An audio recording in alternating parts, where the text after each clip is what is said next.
Shalom, selamat hari Minggu Bapak Ibu dan Saudara sekalian. Apa kabar? Saya percaya dimanapun Bapak Ibu sedang berada, kasih berkat Tuhan selalu menyertai. Bapak Ibu sekalian, saat ini kita akan merenungkan firman Tuhan.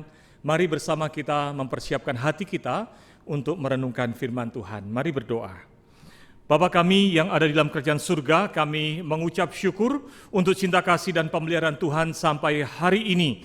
Kami percaya Tuhan, Engkau maha hadir, Engkau menyertai dan memberkati setiap kami dimanapun kami berada hari ini. Dan secara khusus Tuhan, Roh Kudus yang maha hadir, hadirlah hari ini Tuhan di tempat anak-anak-Mu berada, terangi hati dan pikiran kami, supaya kami dapat memahami firman Tuhan yang sebentar akan kami renungkan, dan mampukan kami juga ya Allah Roh Kudus, untuk dapat melakukan firman-Mu dalam hidup kami sehari-hari. Berfirmanlah ya Tuhan, di dalam nama Tuhan Yesus kami berdoa. Amin. Bapak, Ibu, dan Saudara sekalian, minggu lalu saya sampaikan bahwa selama 2,5 bulan ini kita akan bersama merenungkan firman Tuhan dari surat Efesus. Dan minggu kemarin kita telah mempelajari surat Efesus pasal yang pertama. Kita merenungkan dengan satu topik, kaya di dalam Kristus. Nah, hari ini topik kita atau tema kita adalah karya di dalam Kristus. Kita akan merenungkan firman Tuhan dari Efesus 2 ayat 1 sampai dengan ayat yang ke-10. Mari kita baca bersama saat ini ayat yang ke-10 dari Efesus 2. Firman Tuhan berkata demikian, karena kita ini buatan Allah diciptakan dalam Kristus Yesus untuk melakukan pekerjaan baik yang dipersiapkan Allah sebelumnya. Ia mau supaya kita hidup di dalamnya. Amin. Bapak, Ibu, dan Saudara sekalian, beberapa waktu yang lalu saya membaca berita dan ada satu berita yang menarik tentang kerajinan tangan. Sebetulnya ini berita biasa, saudara sekalian. Ada seorang ibu yang bernama Yunita tinggal di Malang.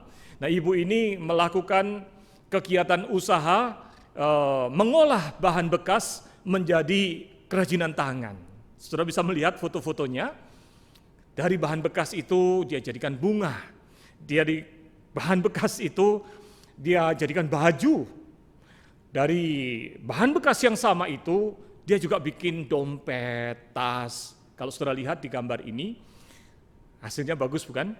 Ya, warna-warni, ada bunganya. Bahkan kalau lihat dompetnya, saudara, dompetnya seperti dompet kulit asli. Betul ya? Mungkin sebagian saudara menganggap bahwa ya biasa-biasa Pak, itu kan banyak kerajinan tangan seperti itu. Saudara sekalian, saya tadinya juga berpikir demikian, tetapi ketika saya baca artikelnya, ini menarik saudara sekalian. Yang membuat luar biasa, yang membuat ini menarik adalah ibu ini membuat kerajinan tangan dengan menggunakan bahan bekasnya adalah popok bekas bayi. Saudara bisa bayangkan, saudara. Popok yang sudah bekasnya bayi, ada ompolnya, ada kotorannya, itu bisa diubah menjadi baju yang bagus berbunga-bunga, bisa diubah menjadi bunga, bisa diubah menjadi tas yang tadi bagus itu. Luar biasa bukan? Suatu transformasi yang luar biasa. Saudara mungkin merasa jijik, tetapi kalau saudara kritis, saudara harusnya memberikan penghargaan kepada ibu ini.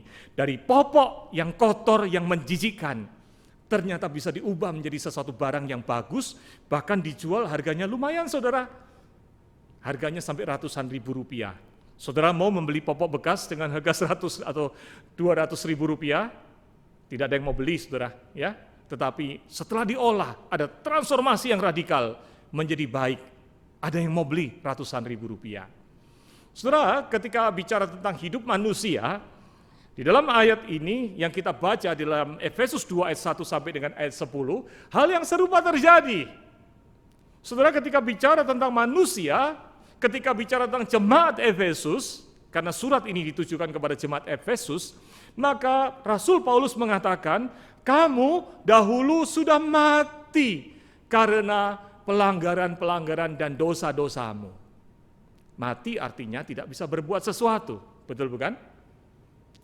Nah, di dalam perikop yang sama, hanya jeda beberapa ayat, dari ayat 1, lalu ayat 10, saudara sekalian, diakhiri dengan kalimat begini, bahwa karena kita ini buatan Allah.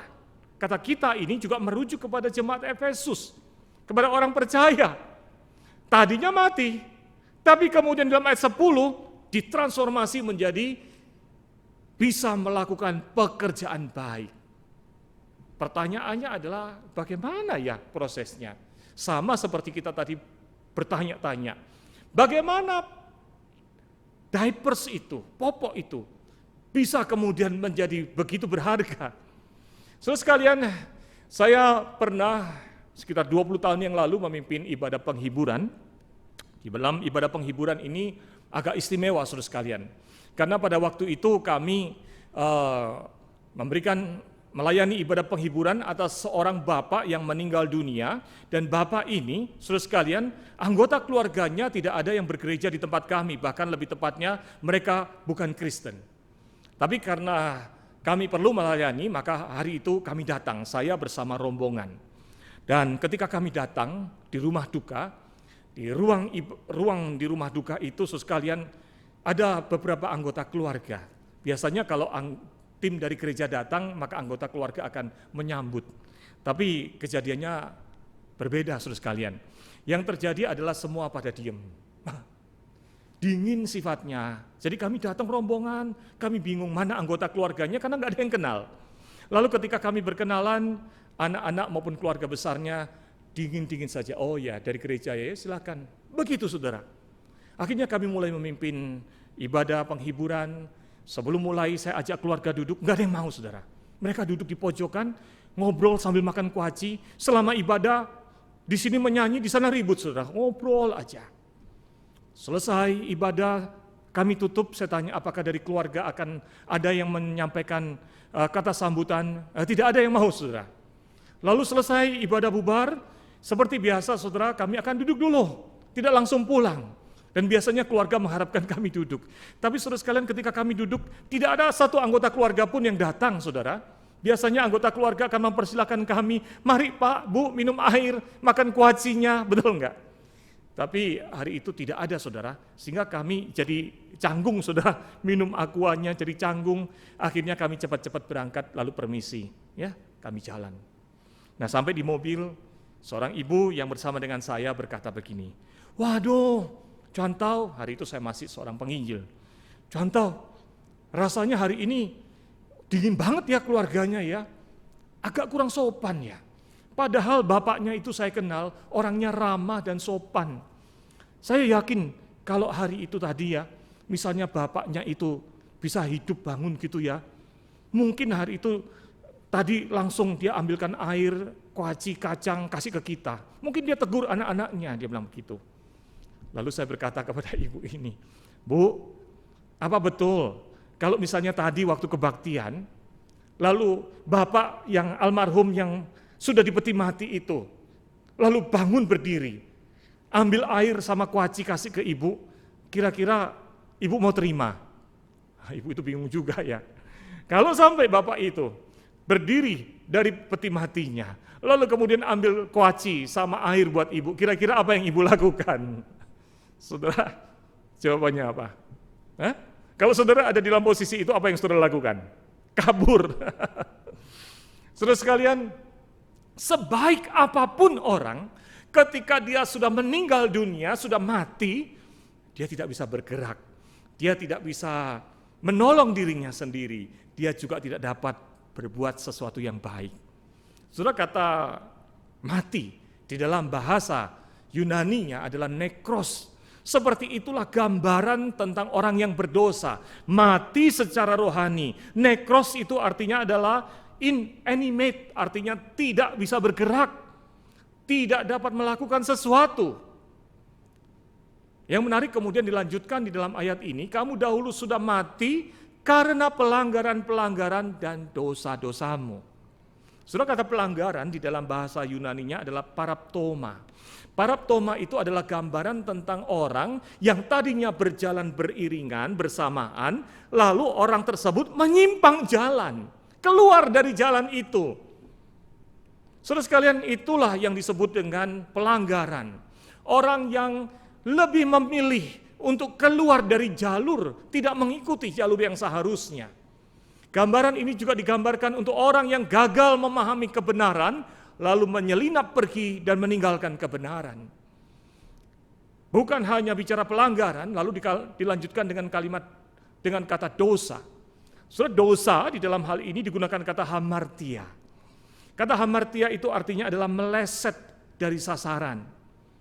Kata ini biasanya digunakan untuk menembak atau memanah, saudara. Ketika saudara memanah, maka ada lingkaran sasaran. Kalau ditembakkan harusnya tepat, itu kena tengah. Tapi kalau tidak tepat, meleset, ya nggak kena, saudara. Hamartiah itu atau dosa itu artinya meleset. Meleset atau melenceng terhadap apa? Terhadap jalan yang lurus, terhadap sasaran yang seharusnya. Melenceng atau keluar dari jalan yang lurus dan terhormat untuk melakukan apa yang salah. Saya suka apa yang dikatakan oleh William Barclay.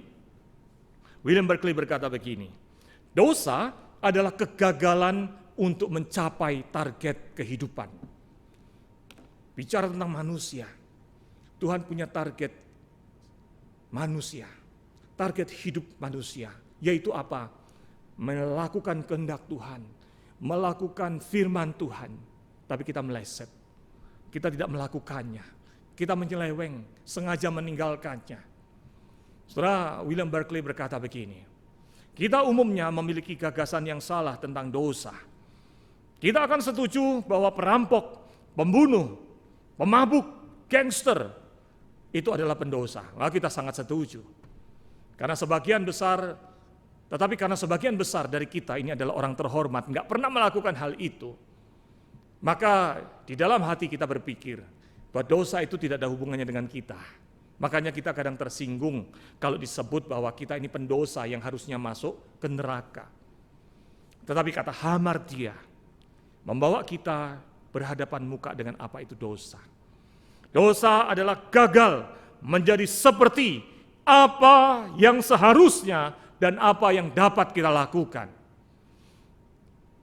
Pusat atau sentral, gagasan sentral dari dosa atau tentang dosa itu adalah kegagalan untuk mencapai target, kegagalan untuk berpegang teguh pada jalan, kegagalan untuk membuat kehidupan menjadi apa, menjadi siapa yang seharusnya. Saudara, kita gagal dalam hal itu. Itulah dosa. Wayne Grudem di dalam bukunya mengatakan, di dalam keberdosaan kita itu, maka secara sifat kita ini tidak dapat melakukan hal yang baik di hadapan Tuhan. Kita ini tidak baik di hadapan Tuhan. Tetapi dalam hal tindakan, kita juga sama. Kita tidak dapat melakukan tindakan rohani yang baik di hadapan Tuhan. In our actions, we are totally unable to do spiritual good before God. Nah, saudara sekalian, mungkin saudara masih ingat saya pernah menyampaikan beberapa waktu yang lalu tentang total depravity. Orang yang berdosa mengalami kerusakan total. Kerusakan total itu artinya manusia tidak pernah dapat melakukan kebajikan sejati yang diinginkan Allah. Dan pada dasarnya, pada kenyataannya selalu berbuat dosa. Apa yang disebut dengan kebajikan sejati? Kebajikan sejati itu adalah satu tindakan yang pertama bersumber pada iman.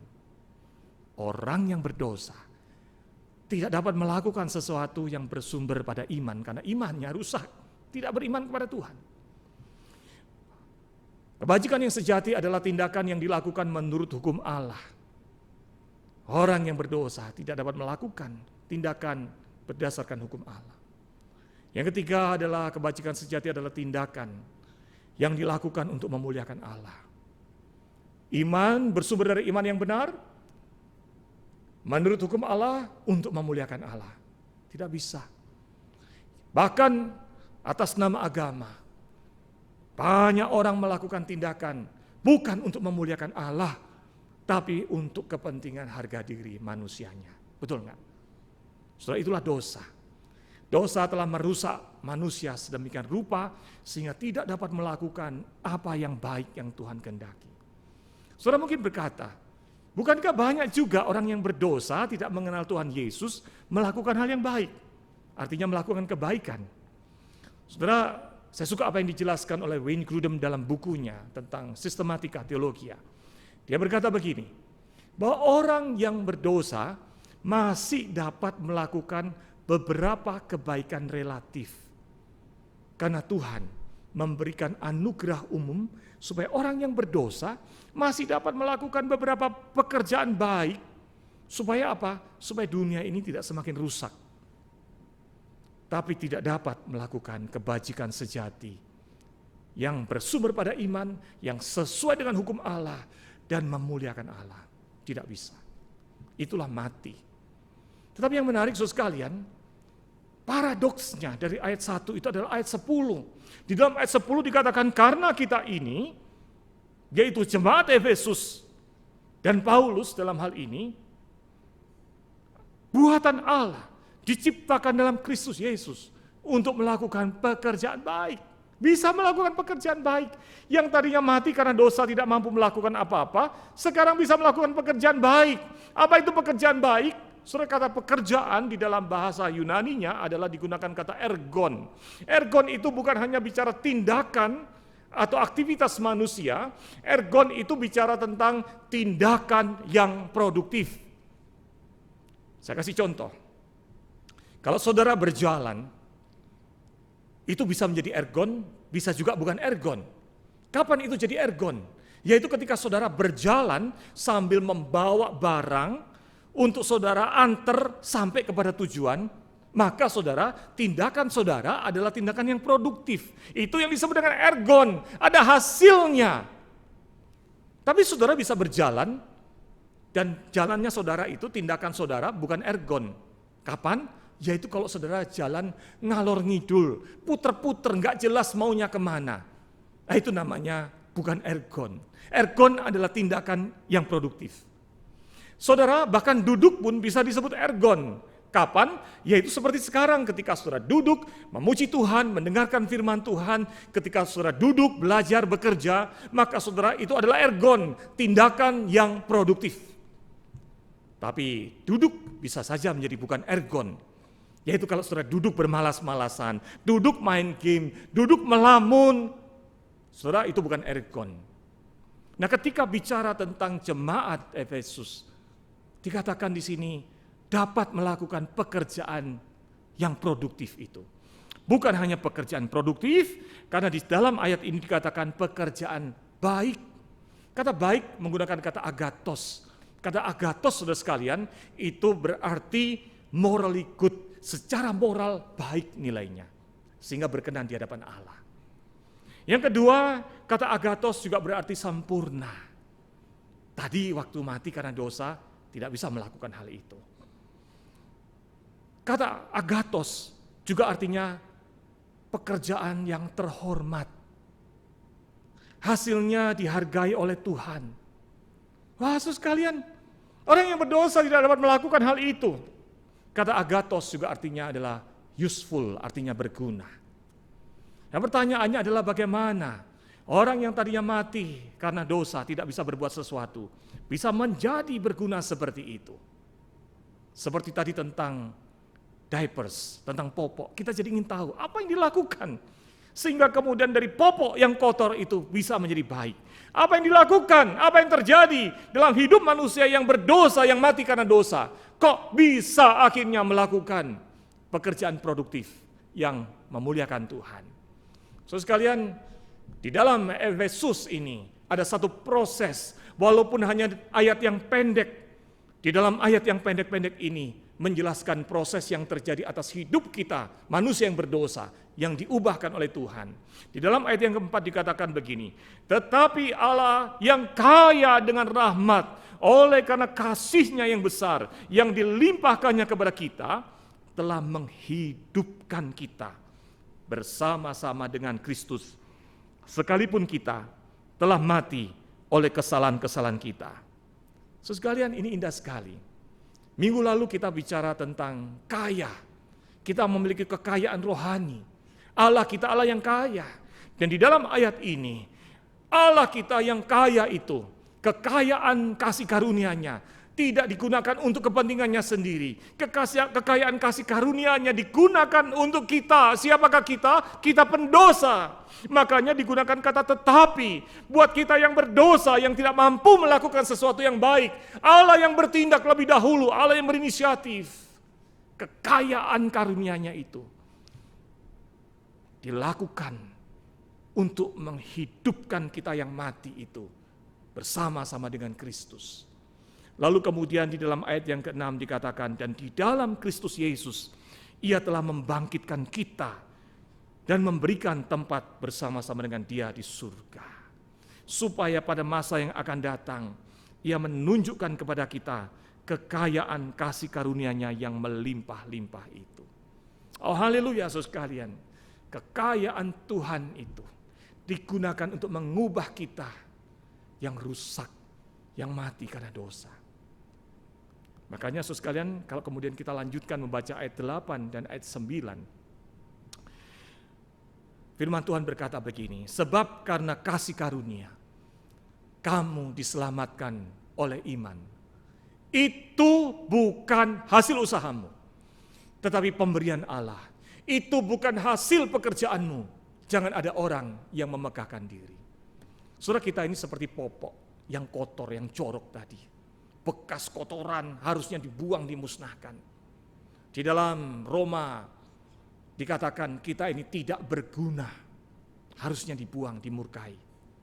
Tapi saudara sekalian, di tangan Allah ada kejadian yang ajaib. Kasih karunia Allah yang kaya membongkar hidup kita, membersihkan hidup kita dari dosa, menata, membongkar, menjadikan baru. Kita ini seperti popok yang tidak berbuat apa-apa. Kita tidak layak bermegah, tidak layak sombong. Kalau kita ada hari ini ada, semua karena kekayaan kasih karunia Allah yang dilakukannya untuk mengubah kita. Itu sebabnya saudara, kalau kita kembali ke dalam Efesus 2 ayat yang ke-10. Ayat ini diawali dengan kalimat, karena kita ini buatan Allah. Kata buatan saudara, di dalam bahasa Yunaninya menggunakan kata poiema. Poiema saudara sekalian, itu artinya adalah pekerjaan Allah sebagai pencipta. Di dalam kata poiema ini juga terkandung arti di dalam bahasa penggunaan sehari-hari itu adalah satu hasil karya seni yang tinggi yang dibuat oleh seorang seniman yang luar biasa, teliti dan indah melakukannya. Seniman ini adalah seniman yang luar biasa. Saudara, itu yang Tuhan lakukan. Mengubah hidup kita, diri kita yang adalah popok bekas yang kotor, yang rusak karena dosa itu. Diubah menjadi indah, dirancang, ditata oleh Tuhan. Saudara, kata poiema ini di dalam bahasa Inggris kemudian diadopsi untuk menyebut kata poem. Poem itu artinya puisi. Untuk menyebut kata poet, poet itu artinya penulis puisi. Saudara, seniman yang menulis puisi, dia akan hati-hati memilih kata yang tepat, yang terbaik, yang terindah untuk puisinya. Allah telah melakukan, mengubah hidup kita, melakukan yang terbaik untuk kita. Supaya apa? Saudara, kalau kita baca lebih lanjut, untuk melakukan pekerjaan baik yang dipersiapkan Allah. Supaya kita yang adalah popok yang busuk, yang rusak itu, dapat melakukan, dapat hidup kembali, dan melakukan pekerjaan produktif yang mulia, yang dapat memuliakan Tuhan, yang terhormat, pekerjaan baik. Dengan kata lain, saudara sekalian, kekayaan Allah itu membuat kita dapat berkarya. Itu sebabnya saudara sekalian, firman Tuhan hari ini memberikan kepada kita pesan penting. Lakukanlah kegiatan produktif yang memuliakan Allah sebagai wujud dari hidup kita yang telah mengalami kasih karunia Allah, sudah dilahirbarukan itu. Saudara, banyak waktu kita seringkali kita gunakan untuk hal-hal yang tidak produktif, bukan? Saya tidak tahu apa yang saudara lakukan selama masa pandemi ini. selama masa PSBB, saudara bekerja di rumah, tidak bisa mengerjakan yang terbaik, bukan? Belajar di rumah, tidak bisa konsentrasi kadang-kadang. Apa yang saudara lakukan? Saudara mungkin banyak menghabiskan waktu akhirnya tiduran. Atau saudara mungkin menghabiskan banyak waktu menangisi hidup saudara. Semuanya itu adalah bukan tindakan yang produktif.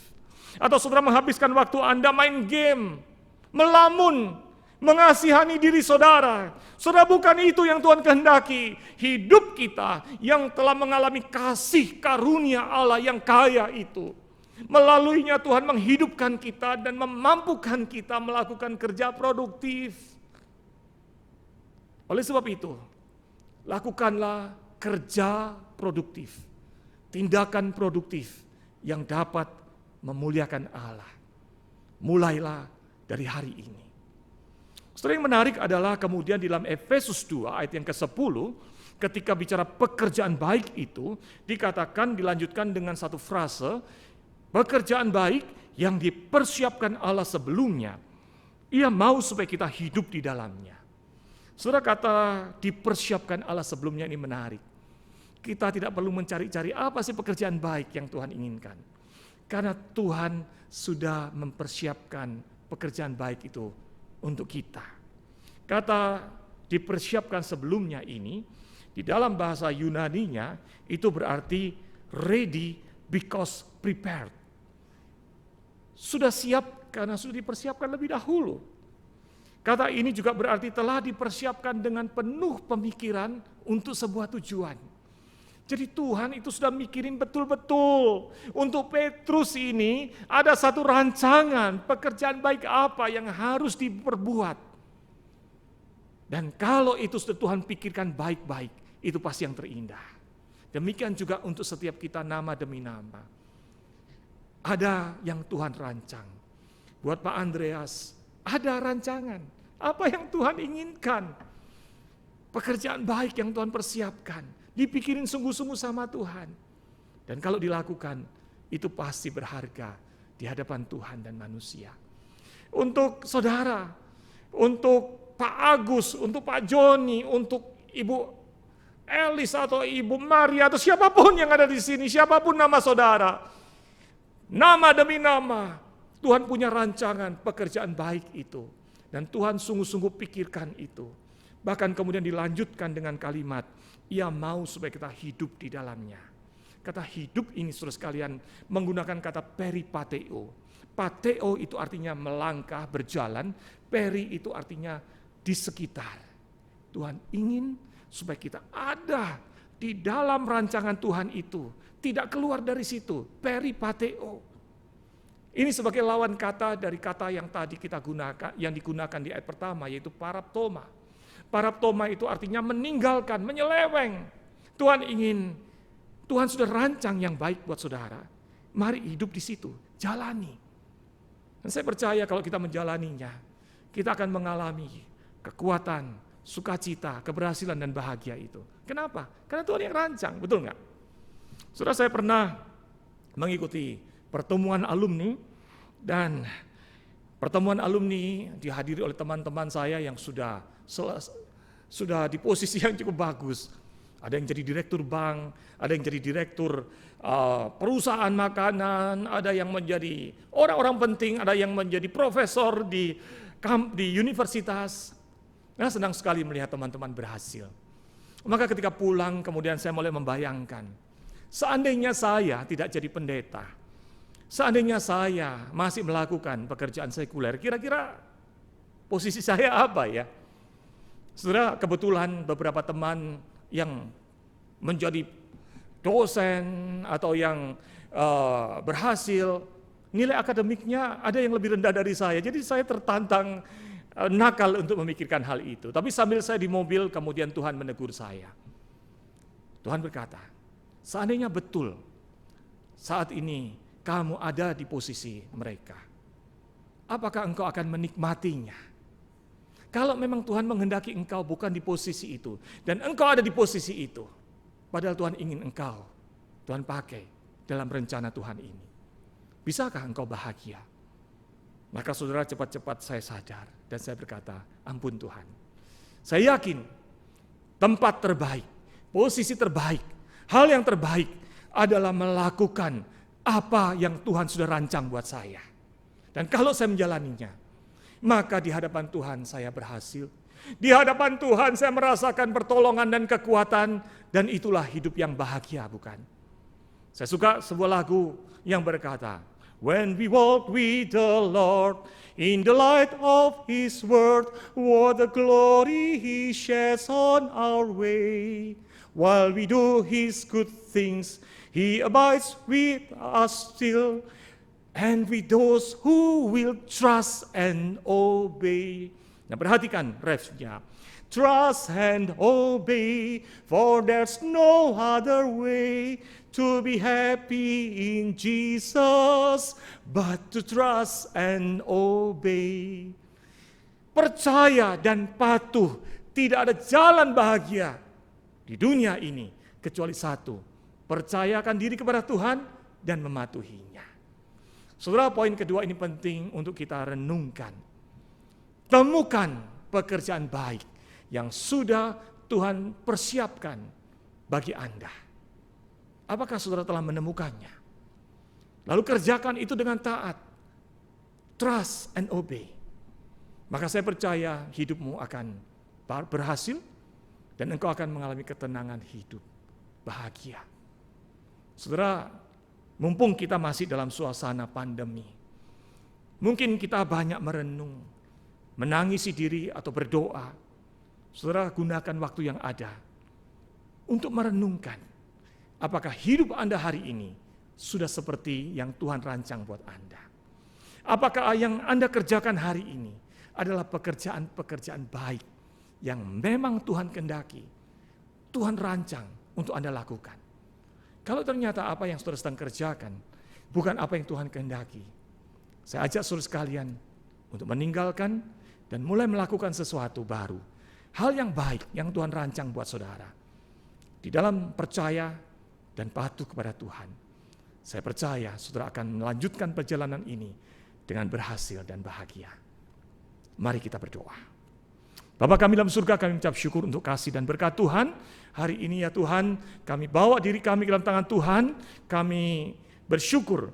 Dulu kami yang berdosa, yang tidak berguna, yang tidak dapat melakukan hal yang baik di hadapan Tuhan, sudah Tuhan ubah dengan kekayaan kasih karunia-Mu untuk dapat melakukan pekerjaan baik.